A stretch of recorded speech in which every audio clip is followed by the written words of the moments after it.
Hello and welcome to our latest unboxing video. We have a box of adult books, including some unprocessed items, which regular viewers will know are our favorite because it usually means, I don't know, maybe a cookbook. Surprise. I'm Eliza. Amber. And yeah. I'm gonna get the first one on the top.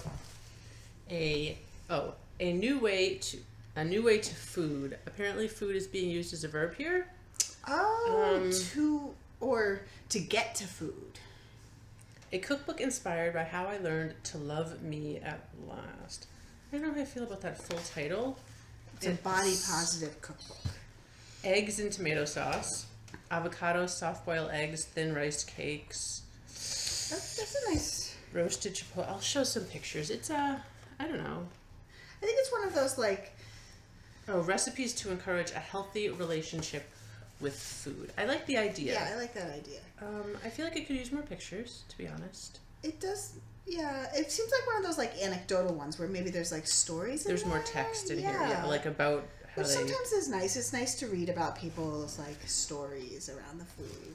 It's like those blogs. I wonder if she's a blogger. She must be. I don't actually know, but I feel like she must be. It's like when people blog about food. No, it actually doesn't mention a blog in here. But when people blog about food and they tend to you just want the recipe, but you have to scroll through their whole story about the recipe. I guess some people, I don't like that either, but I feel like at least in a book, you could just flip right to the recipe if you don't want to read the story. I always feel like I should do this with all my beans, put them in jars and label them, but then I just never do. It would look really nice. It would look really nice. But then you cook with the beans and then you just have to do with the next beans and I don't know. Creative terrariums. Create your own miniature gardens. That's kind of like a thing right now. It's a thing, yeah. Some libraries do programs. We could actually even do a program where people come and learn how to do it. Didn't we already do? Did we? And I forgot about it? I mean, it does look kind of complicated, but it seems like something that someone could really get into once you... Whoa, look, this one has a floating one. Floating urchin. Wow. Something. I mean, that's kind of cool. The Gardener's Book of Color. I feel like we have at least one other gardening book that has to do with color specifically. Autumn colors, contrast. I don't know, it'll probably go in our gardening section, is my guess. Yeah. My feedback from the gardeners who come to the library is that they want lots of pictures, kind of like the cookbooks. Oh, okay. Yeah. Ooh, people have been asking for this. It's the new Stephen King, and it's called The Institute, and the cover's kind of creepy. And I won't read you the whole blurby thing from the back, or it's not a blurby thing, it's an excerpt, but it is also creepy. And oh my god! And it starts out with a murder and a kidnapping, telekinesis, telepathy. I feel like someone mentioned the book to me. All the Stephen King things. I'm always surprised when he comes out with something new because he's been around for so long. But I mean, he's not stopping. No, he's not stopping. He's not slacking off. Dominicana by Angie Cruz. 15-year-old girl dreamed of moving to America. They go to New York City. She marries someone twice her age. It takes place in 1960s, I guess. It's West Side Story time. Kind of, yeah. New York City in that time. Yeah. A coming of age story.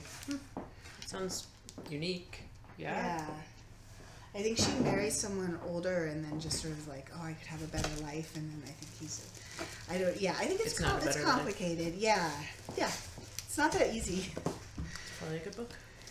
This Tender Land by William Kent Krueger, who wrote Ordinary Grace, which I think we had at the library, and Summer of 1932. It's about the Lincoln Indian Training School, and where there's Native American children who have been forcibly separated from their parents, and also an orphan boy, or maybe a couple orphans.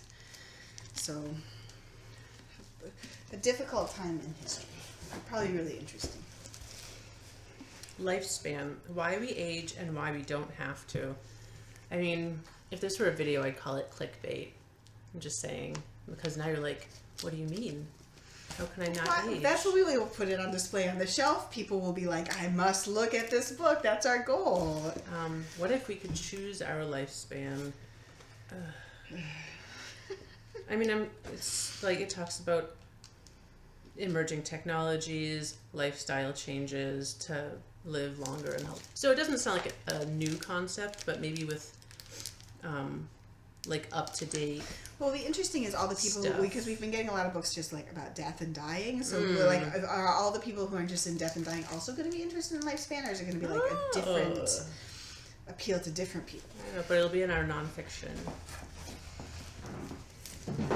So we've got Clive Cussler with the very cool back cover photo there with his cigar and his alcohol collection.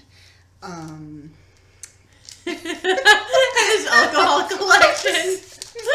Alcohol collection. You can see it. It's all labeled. Yeah, and I just suspect this will be another one for Clive Cussler fans. Agreed. Jeffrey Archer, Nothing Ventured, introducing Detective William Warwick. So is this like the first book in a potential series? Oh. This is not a detective story. This is a story about the making of a detective. Oh. Well, I'm glad we clarified that. Cool. Yeah. Vince Flynn, Lethal Agent. I mean, I like his back cover, but I think if compared to Clive I could use some Cussler, alcohol, maybe. I don't know. Up Wants his to look game. cool.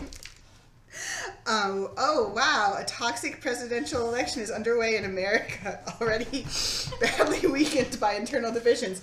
So maybe it's not fiction after all. So, yeah, maybe. Yeah, it sounds like a political thriller. Lethal Agent.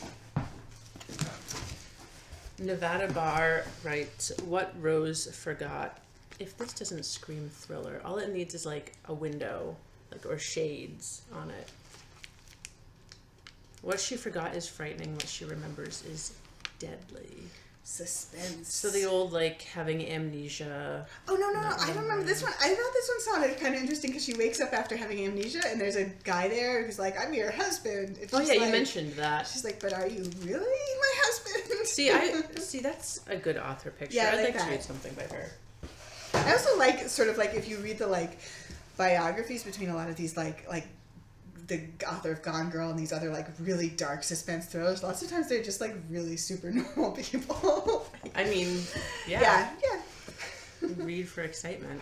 Okay, this one really is nonfiction, and it's about the Green New Deal. So this is something that's been in the news a lot, and so for people who maybe like want to know more or are kind of confused about it, there's a book.